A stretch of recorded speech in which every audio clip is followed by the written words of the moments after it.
آج میری شادی کی پہلی رات تھی اور میرا دل نہیں کر رہا تھا کہ میں اپنی دلہن کے پاس جاؤں، جو نہ جانے کتنی دیر سے نکاح کے بعد سج دھج کر میرے کمرے میں بیٹھی میری منتظر تھی۔ میری عمر 25 سال تھی اور اس عمر میں ہر لڑکے کی خواہش ہوتی ہے کہ اس کی شادی ہو جائے، اور آج میری شادی ہو چکی تھی، بلکہ اگر میں اس کو شادی کی جگہ نکاح کا نام دوں تو یہ زیادہ بہتر رہے گا۔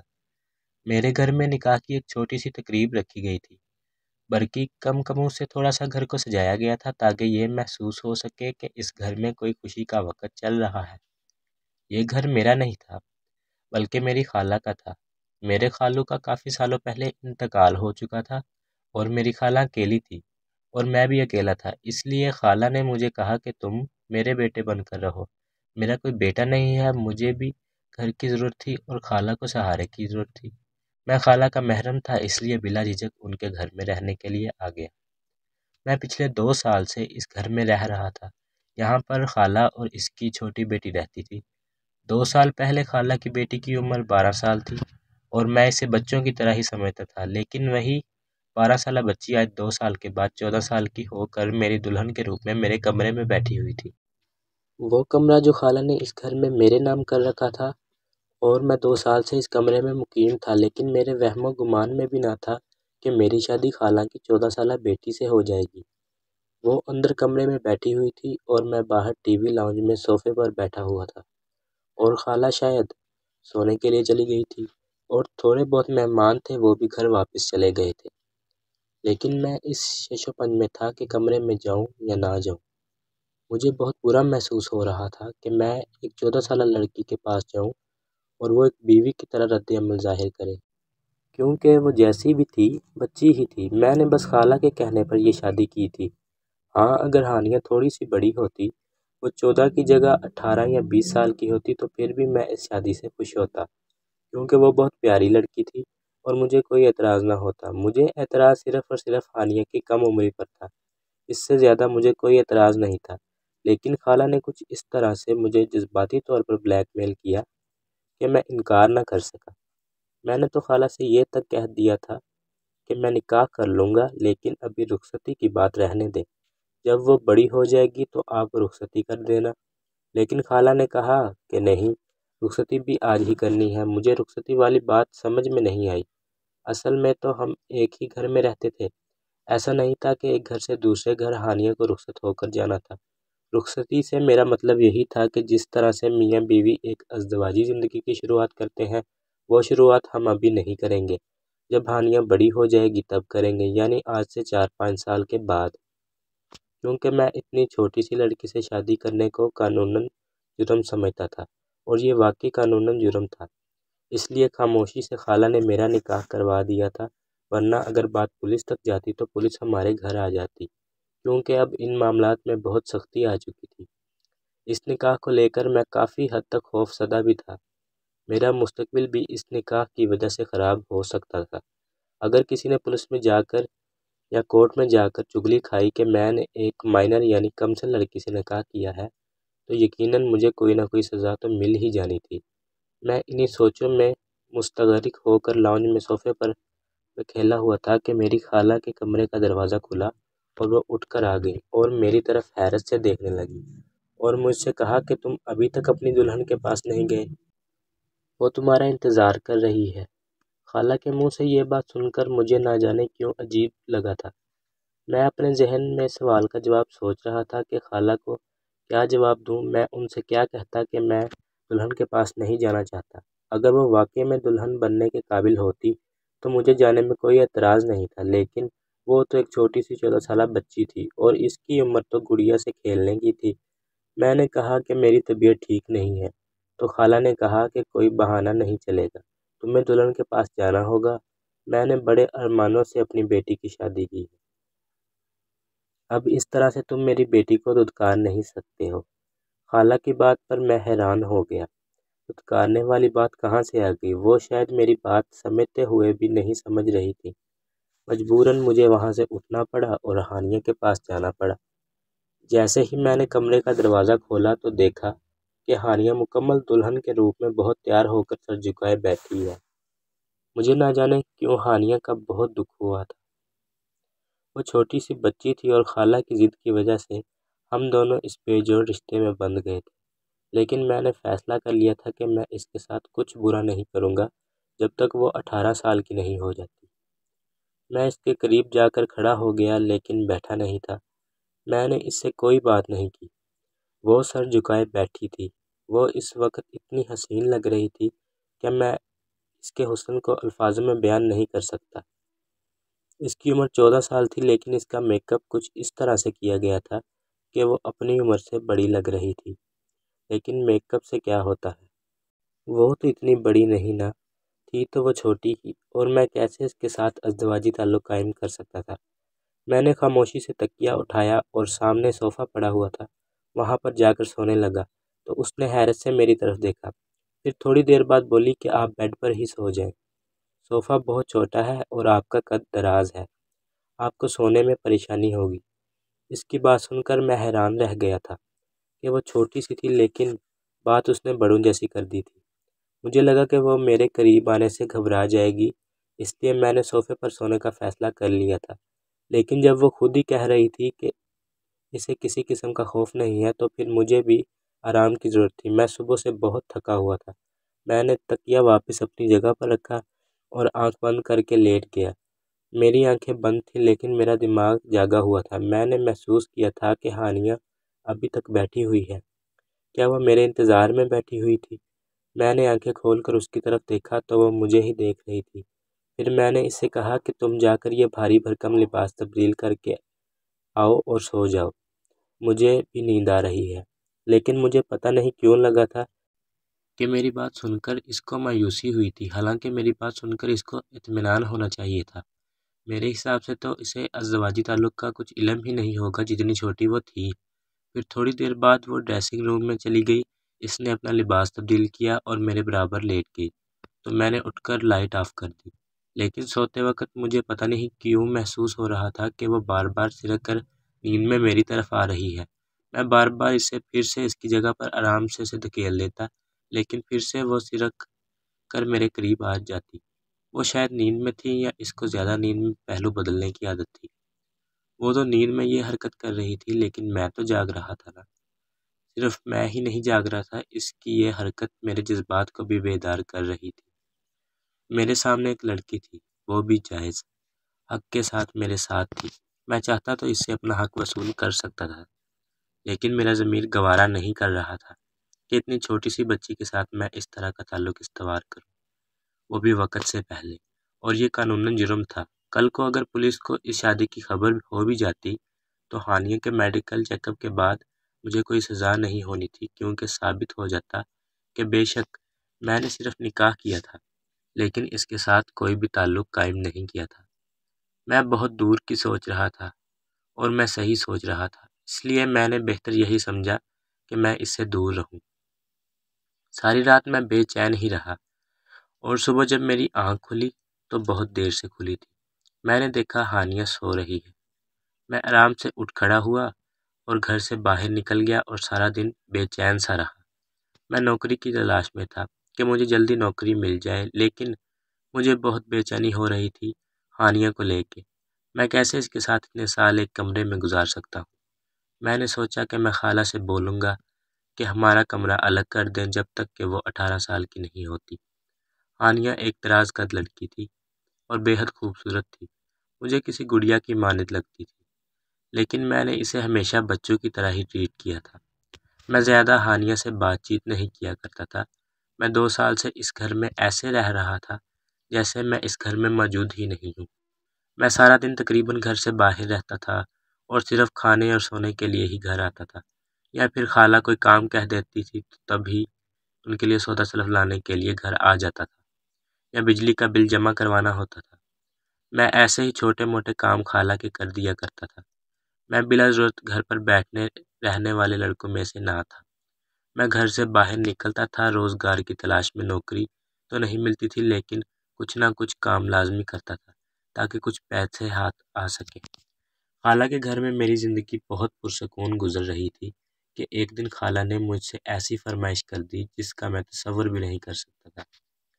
خالہ کی طبیعت تھوڑی خراب ہوئی تو انہوں نے مجھے بلایا اور کہا کہ میری زندگی کا کوئی بھروسہ نہیں ہے، میں چاہتی ہوں کہ تم میری بیٹی سے شادی کر لو۔ خالہ کی بات مجھ پر حیرت میں مبتلا کر دیا، کیونکہ ان کی بیٹی 14 سال کی تھی اور میں کیسے ایک چھوٹی بچی سے شادی کر سکتا تھا۔ میں 25 سال کا بھرپور نوجوان تھا، لیکن خالہ نے تو جیسے اس کو بہت بڑا مسئلہ بنا لیا تھا اور رونا شروع کر دیا، اور کافی دن تک مجھے جذباتی طور پر بلیک میل کرتی رہی۔ مجھے ایسا کرتے ہوئے برا بھی محسوس ہو رہا تھا، کیونکہ میں 2 سال سے خالہ کے گھر میں پل رہا تھا، کھا پی رہا تھا اور مجھے رہائش بھی میسر تھی۔ یہاں کسی قسم کی کوئی تکلیف نہ تھی۔ خالہ کے علاوہ میرے پاس میرے ماموں کا گھر تھا، اور وہاں مجھے دن رات ذلیل کیا جاتا تھا۔ ہر وقت میری ذات کی توہین ہوتی تھی، مجھے نکمی ناکارہ کہہ کر ہر وقت میرا دل جلایا جاتا تھا۔ اس کے برعکس میں یہاں سکون سے رہ رہا تھا۔ میں اسی تگ و دو میں لگا ہوا تھا کہ کچھ نہ کچھ کاروبار شروع کر لوں، اور جب تک میرے پاس کاروبار شروع کرنے کے لیے اچھا خاصا پیسہ نہیں آ جاتا تو تب تک میں خالہ کے گھر میں ہی رہوں گا، اور جو پیسے میں تھوڑے بہت میں آن لائن کاموں سے کما رہا تھا اور کورسز سیکھ کر کما رہا تھا، ان کو میں اپنے پاس محفوظ رکھتا جا رہا تھا تاکہ زیادہ پیسے جمع ہو سکے تو میں کاروبار شروع کروں اور اس کے بعد اپنا گھر لے لوں، نہیں تو کرائے کا گھر لے لوں، لیکن اپنی رہائش کا بندوبست کر لوں۔ لیکن میں اتنی جلدی خرچہ نہیں کر سکتا تھا۔ میں تو کھانے پینے کی چیزوں میں بھی خرچہ نہیں کرتا تھا۔ کھانا پینا بھی میرا خالہ کے اوپر تھا۔ اپنے کھانے پینے کا خرچہ تو میں کما ہی لیتا تھا، لیکن اس کو بھی میں محفوظ کرتا جا رہا تھا اپنے پاس۔ یہ میری خالہ ہی تھی جس نے مجھے سہارا دیا اور مجھے کبھی نکما ہونے کا طعنہ نہیں دیا، اور مجھے بغیر دل آزاری کیے کھانا دیا۔ ماموں کے گھر میں مجھے کھانا تو ملتا تھا، لیکن ایک کھانا کھانے کے لیے مجھے 100 باتیں سننی پڑتی تھی۔ لیکن اب خالہ نے میرے سامنے ایسی بات رکھ دی تھی جس سے میں نہ قبول کر پا رہا تھا نہ انکار کر پا رہا تھا۔ خالہ کے مجھ پر اتنے احسانات تھے کہ میں انہیں انکار نہیں کر پا رہا تھا، لیکن یہ معاملہ اتنا حساس تھا کہ میں اقرار بھی نہیں کر پا رہا تھا۔ اگر میں انکار کر دیتا تو یقیناً خالہ کے گھر میں میرے لیے کوئی جگہ نہ ہوتی، یا ہو سکتا کہ خالہ پھر بھی مجھے اپنے گھر میں رکھ لیتی، لیکن میں پھر ان سے نظریں ملانے کے قابل نہ رہتا۔ بہت سوچنے کے بعد میں نے حامی بھر لی تھی، لیکن میری شرط یہ تھی کہ رخصتی 5 سال کے بعد کی جائے گی۔ لیکن خالہ کی بات سن کر تو میرے سر پر دھماکہ ہوا جب انہوں نے کہا کہ انہیں رخصتی بھی نکاح کے ساتھ ہی کرنی ہے۔ میں نے کہا ایسی بھی کوئی مصیبت نہیں آئی ہے کہ اتنی جلدی رخصتی ہو، میں بھاگا نہیں جا رہا ہوں۔ تو خالہ نے کہا کہ کچھ بھروسہ نہیں ہے کہ کل کو تمہیں کوئی اور لڑکی پسند آ جائے اور تم میری بیٹی کا نکاح ختم کر دو اور اسے چھوڑ دو اور دوسری لڑکی کے پیچھے لگ جاؤ، کیونکہ اب یہ تم جوان خون ہو، کوئی بھی لڑکی تم کو اپنی محبت کے جال میں پھنسا سکتی ہے، اور پھر میری بیٹی کی تو زندگی برباد ہو جائے گی۔ تم سوچو گے کہ ایک نکاح ہی تو ہے، اس کو ختم کرنا تمہارے لیے آسان ہے، اس لیے میں چاہتی ہوں کہ تمہاری رخصتی ہو جائے۔ خالہ نے تو ہر طرف سے میرا راستہ بند کر دیا تھا۔ ان کی بات اپنی جگہ درست تھی، بلکہ اگر میں کہوں کہ ان کا خوف اپنی جگہ درست تھا، کہ ہر ماں کو یہ خوف ہوتا ہے کہ اس کی بیٹی کا کیا مستقبل ہوگا، اور ہانیہ چھوٹی تھی اور عین ممکن تھا کہ میں کسی اور کی محبت میں گرفتار ہو کر کسی اور سے شادی بھی کر سکتا تھا، کیونکہ مجھے آئے دن کام کے سلسلے میں لڑکیوں کا سامنا کرنا پڑ جاتا تھا۔ آن لائن بھی میری کافی اسٹوڈنٹ لڑکیاں تھیں جن سے میری اچھی خاصی سلام دعا تھی۔ ہو سکتا تھا کہ ان میں سے کوئی مجھے اچھی لگ جائے اور میرا ارادہ بدل جائے۔ بہت زیادہ سوچنے کے بعد میں نے ہانیہ سے شادی کی حامی بھر لی اور رخصتی کے لیے بھی تیار ہو گیا تھا، کیونکہ میرے پاس رہنے کی کوئی جگہ نہیں تھی۔ جتنے پیسے میں جمع کر چکا تھا وہ گھر لینے کے لیے کافی نہیں تھے، اور اگر ان کا گھر لیتا تو پھر کھانا پینا کہاں سے ہوتا۔ بہت ساری چیزوں کو مد نظر رکھتے ہوئے میں نے ہانیہ سے شادی کرنے میں ہی بھلائی سمجھی اور اس کو اپنی قسمت سمجھ لیا۔ سوچا بس کچھ سال انتظار کرتا ہوں اور بڑی ہو جائے گی تو بس ٹھیک ہے، زندگی اچھی گزر جائے گی ہانیہ کے ساتھ۔ یا یہ بھی ہو سکتا ہے کہ بڑی ہو کر ہانیہ کا ذہن بدل جائے اور وہ یہ شادی ختم کر دے، پھر تو میرا راستہ ہی آسان تھا۔ لیکن ہانیہ کی حرکتیں تو مجھے کچھ اور ہی پتہ دے رہی تھی۔ وہ اتنی بھی چھوٹی نہیں تھی جتنی چھوٹی میں اسے سمجھ رہا تھا۔ میں نے محسوس کیا کہ بہانے بہانے سے وہ میرے قریب ہونے کی کوشش کرتی ہے۔ پھر مجھے لگا کہ شاید خالہ کی پڑھائی ہوئی پٹیاں ہیں کہ انہوں نے ہانیہ کو یہ سمجھایا ہوگا کہ کسی طرح وہ مجھے ازدواجی تعلق کے لیے قائل کر لے، تاکہ جلدی ہانیہ امید سے ہو جائے اور ہم دونوں ایک مضبوط ڈور میں بندھ جائیں۔ مجھے خالہ کی ذہنیت پر افسوس ہو رہا تھا۔ انہیں اپنی بچی کی صحت کی فکر نہیں تھی، بس اس کا مستقبل محفوظ کرنا تھا۔ ہمیں کوئی بھگا تو نہیں جا رہا تھا، لیکن کچھ عرصے بعد میرا یہ خیال بھی غلط ثابت ہو گیا کہ خالہ کی پڑھائی ہوئی پٹیاں ہیں۔ میں نے محسوس کیا کہ ہانیہ تو خود کچھ اس قسم کی ہے۔ اس کا ذہن وقت سے پہلے بڑا ہو گیا ہے۔ وہ ہر وقت سوشل میڈیا اپلیکیشن کا استعمال کرتی ہے اور ایسی چیزیں دیکھ دیکھ کر شاید اسے ازدواجی تعلق کے بارے میں سب کچھ معلوم ہے اور اس کے جذبات بھی ابھار پیدا ہو گیا ہے، اور میں اس کا جائز شوہر تھا، اس لیے وہ سوچ رہی تھی کہ جلد از جلد میں اس کے قریب آ جاؤں۔ اس عمر میں لڑکیوں میں جنسی ہارمون کی تبدیلی شروع ہو جاتی ہے اور انہیں یہ خواہش بہت زیادہ ہو جاتی ہے۔ شاید ہانیہ کو یہ خواہش تھی اور میں اس کا شوہر تھا، اس لیے وہ بے دھڑک میرے سامنے آ جاتی تھی تیار ہو کر اور مجھے اپنی طرف مائل کرنے کی کوشش کرتی تھی، لیکن مجھے اس کی ان باتوں پر غصہ آتا اور قانونی طور پر مجھے خوف بھی تھا کہ میں پکڑا نہ جاؤں۔ یہ قانوناً جرم ہے اور اگر کسی نے چغلی کھا لی تو میں جیل کی سلاخوں کے پیچھے بھی جا سکتا ہوں۔ میں نے دیکھا ہانیہ کی ذہنی حالت دن بہ دن خراب ہوتی جا رہی ہے۔ اسے اس بات کا بہت ڈپریشن تھا کہ میں اس کے قریب نہیں جا رہا ہوں، لیکن ایک دن میری برداشت کی حد ختم ہو گئی جب اس نے خود میرے قریب آنے کی کوشش کی۔ میں نے اس کو جھٹک دیا تو رونے لگی، کہنے لگی آپ کی بیوی ہوں، آپ مجھ سے دور کیوں رہتے ہیں؟ تو میں نے اس سے کہا کہ پہلے اپنی عمر دیکھو پھر ایسی بات کرو۔ میرا غصہ عروج پر تھا، میں نے اس کو بہت زیادہ ڈانٹ دیا تھا اور گھر چھوڑ کر چلا گیا۔ 2 دن تک گھر سے باہر ہی رہا اور اپنا موبائل آف کر دیا اور دوست کے گھر میں رہا۔ میں ذہنی طور پر بہت پریشان تھا۔ گھر واپس آیا تو خالہ پریشان تھی۔ انہوں نے کہا کہ مجھے پتا تھا کہ تم میری بیٹی کو چھوڑ کر چلے جاؤ گے، یہی خوف تھا مجھے۔ میں نے دیکھا کہ ہانیہ کا رنگ زرد پڑا ہے اور اس کی طبیعت ٹھیک نہیں لگ رہی تھی۔ وہ شاید میرے گھر چھوڑ کر جانے کی وجہ سے بہت ہی پریشان تھی۔ مجھے پہلی بار اپنی غلطی کا احساس ہوا تھا۔ میں نے خالہ سے بہانہ کر دیا کہ میں 2 دن کے لیے شہر سے باہر گیا تھا۔ مجھے ہانیہ چپ چپ سی لگ رہی تھی۔ مجھے خود پر افسوس ہونے لگا تھا۔ مجھے اس سے ایسا سخت رویہ اختیار نہیں کرنا چاہیے تھا۔ میں کمرے میں گیا تو ہانیہ اپنا تکیہ اٹھائے صوفے پر جانے لگی، کیونکہ اس دن میں نے غصے میں سے بہت کچھ سنا گیا تھا کہ وہ آج کے بعد بیڈ پر نہیں سوئے گی ورنہ میں کمرے سے باہر نکل جاؤں گا۔ مجھے اپنی بات یاد آئی تو میں نے ہانیہ کو پکارا۔ میرے پکارنے پر وہ چونک سی گئی، کہنے لگی پلیز کمرے سے باہر مت جائیے گا، میں صوفے پر ہی سو جایا کروں گی۔ اس کی بات سن کر میں خفت میں مبتلا ہو گیا تھا۔ میں نے گہری سانس بھری اور اٹھ کر ہانیہ کے پاس آ گیا، اس کا ہاتھ پکڑا اور اسے بیڈ پر بٹھا دیا۔ میں نے کہا ایم سوری، میں غصے میں تمہیں بہت غلط کہہ گیا۔ میری ذرا سی نرمی پا کر وہ رونے لگی اور روتے روتے میرے ساتھ لگ گئی۔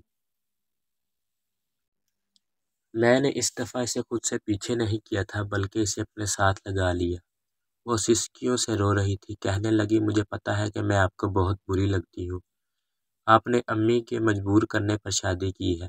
اس کی بات سن کر میں نے اس کا چہرہ اوپر کیا۔ میں نے کہا تم مجھے بری نہیں لگتی بلکہ بہت اچھی لگنے لگی ہو، بس تم سے دور رہنا مجھے مشکل لگنے لگا ہے اور تمہارے پاس میں آ نہیں سکتا کیونکہ تم کم عمر ہو۔ میں تمہیں اتنی سی عمر میں کسی بھی مشکل میں ڈالنا نہیں چاہتا ہانیہ۔ میں نے آج اسے اپنا ہر خدشہ بتا دیا تھا۔ مجھے لگا یہ سن کر وہ مطمئن ہو جائے گی، لیکن وہ پریشان ہو گئی تھی۔ وقت کچھ اور آگے بڑھا تو ہانیہ کا پیٹ پھولنے لگا، اس کی رنگت بھی پھولنے لگی۔ خالہ بھی ان دنوں چپ چپ تھی، کافی بیمار رہنے لگی تھی۔ میں نے خالہ سے ہانیہ کے بارے میں کہا اسے ڈاکٹر کے پاس لے جائیں، تو خالہ کہنے لگی میں ڈاکٹر کے پاس لے گئی تھی، اسے دوا دے رہی ہوں، ہو جائے گا ٹھیک۔ چند دن بعد ہی خالہ کی طبیعت بہت زیادہ بگڑ گئی۔ جب تک میں انہیں ہسپتال لے کر گیا وہ دم توڑ چکی تھی۔ یہ صدمہ ہانیہ کے لیے بھی بہت بڑا تھا۔ اس وقت میں نے ہی اسے سنبھالا تھا، لیکن اب میں نے محسوس کیا کہ اس کا پیٹ بہت زیادہ پھولنے لگا ہے۔ میں اسے ڈاکٹر کے پاس لے گیا، ڈاکٹر نے الٹرا ساؤنڈ کیا اور جو کچھ مجھے بتایا میرے ہوش اڑ گئے۔ ڈاکٹر کہنے لگی آپ کی بیوی 5 ماہ سے ہے۔